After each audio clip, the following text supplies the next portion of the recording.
Boa tarde, irmãos, que o Senhor esteja abençoando cada um no seu lar. Eu gostaria de deixar uma mensagem para a devocional dos irmãos e está lá no Salmo, de número 46, um salmo bem conhecido, que fala muito ao meu coração, que diz assim: Deus é o nosso refúgio e fortaleza, socorro bem presente nas tribulações.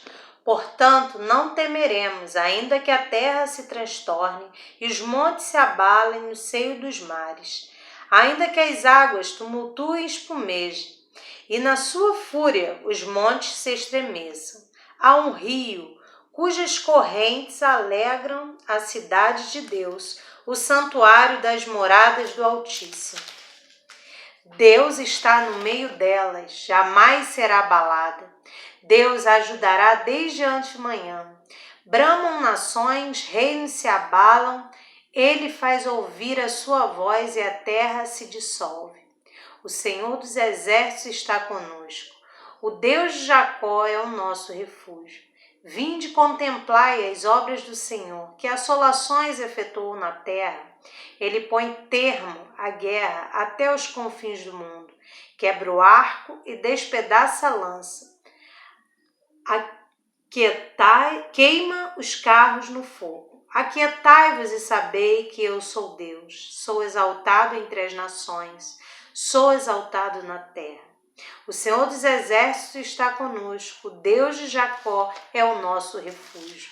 Esse salmo tem muito a nos ensinar nesses momentos que estamos vivendo, de isolamento social, de pandemia, de incertezas diante do futuro.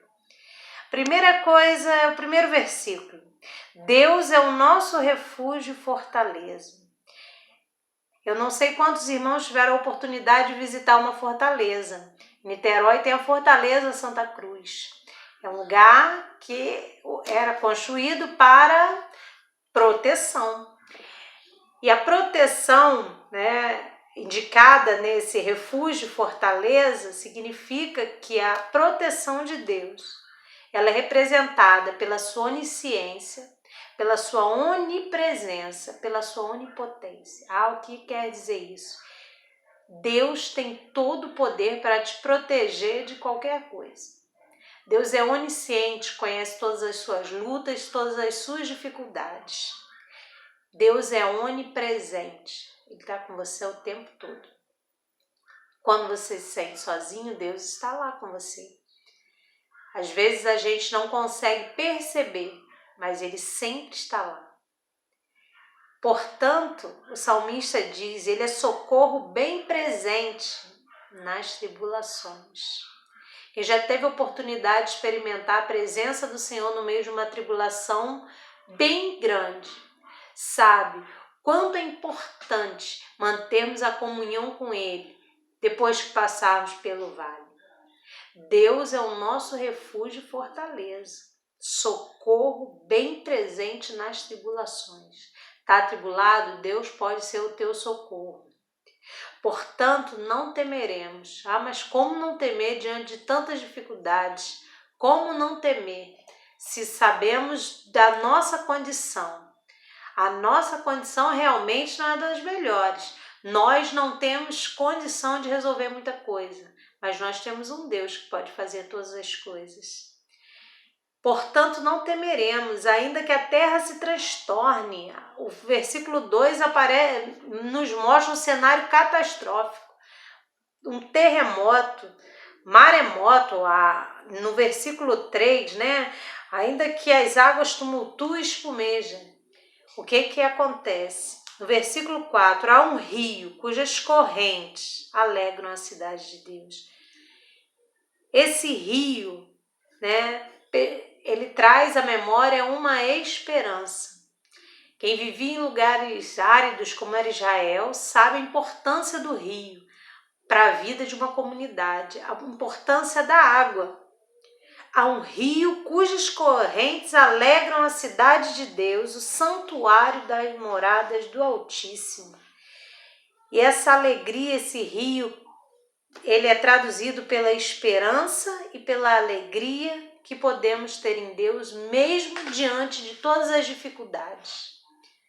A Bíblia fala o quê? Alegrai-vos no Senhor. Outra vez vos digo, alegrai-vos. Quando Paulo escreve isso aos Filipenses, se não me engano, aos Filipenses, ele diz alegrai-vos.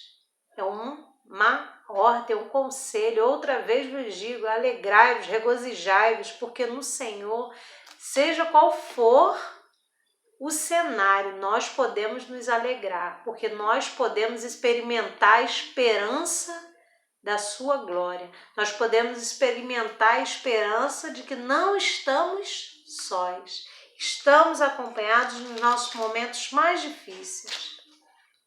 No versículo 5 diz que Deus ajuntará desde antes de manhã. As batalhas começavam, pela madrugada, antes do amanhecer.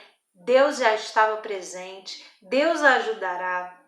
Bramam nações, reinos se abalam, cada nação se levanta de alguma maneira, mas é Deus que faz ouvir a sua voz e a terra se dissolve. É Ele. Versículo 7 apresenta o Senhor dos Exércitos está conosco. Deus, neste versículo, é apresentado como um forte guerreiro. O Senhor dos Exércitos está conosco. O Deus de Jacó é o nosso refúgio. O que ele fez na vida de Jacó, ele pode fazer na sua vida, ele pode mudar. Ele transformou um Jacó enganador para um Israel, da onde ele tirou o seu povo. Ele fez mudança, o Deus de Jacó, que se tornou o Deus de Israel, mudou a vida de Jacó e pode mudar a nossa.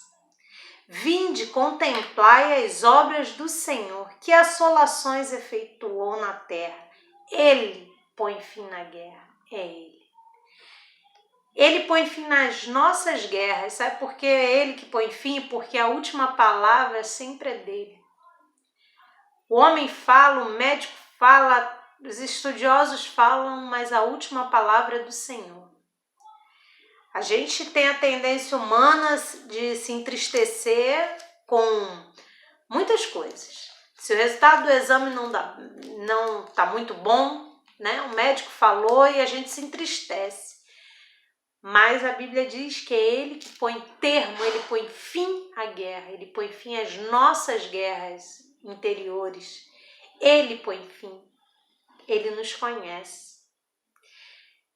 E por nos conhecer, no versículo 10, ele diz, aquietai-vos. Ser humano, aquietai-vos. Meus filhos, aquietai-vos. Sabe por que você tem que ficar quieto? E quando eu leio esse versículo, eu tenho a imagem de um bebê, que não precisa se preocupar, porque ele está acolhido, ele está guardado pelos braços da sua mãe. E esse bebê, que se aquieta no colo de sua mãe, também pode ser representado por nós na presença do Senhor. Quando a gente se aquieta, sabendo que Deus, Ele tem cuidado de nós. Deus tem cuidado de nós. Aquietai-vos e sabei que eu sou Deus. Nós não precisamos fazer o trabalho de Deus. Ele sabe fazer o trabalho dele. Versículo 11. O Senhor dos Exércitos está conosco. É uma repetição do 7. Deus está conosco. A onipresença de Deus está conosco. Que Deus nos abençoe nesses momentos. Que Deus continue mostrando e que possamos sentir a Tua presença nesses momentos difíceis. Que Deus visite cada lar e aprende, aquieta tua alma, descansa nele e tudo Ele fará. A palavra dele não envelheceu. A palavra dele continua a mesma. Que o Senhor nos abençoe e nos guarde. E que possamos fazer a nossa parte e deixar que a parte de Deus Ele é capaz de fazer. Que Deus abençoe a cada irmão. Vamos orar. Senhor, muito obrigado por esse dia. Muito obrigado pela Tua palavra. Muito obrigada, Senhor, porque o Senhor tem nos abençoado e nos guardado. Visita cada irmão, Senhor, nessa tarde. E continua falando aos nossos corações, que possamos estar quietos na Tua presença, em nome de Jesus. Amém.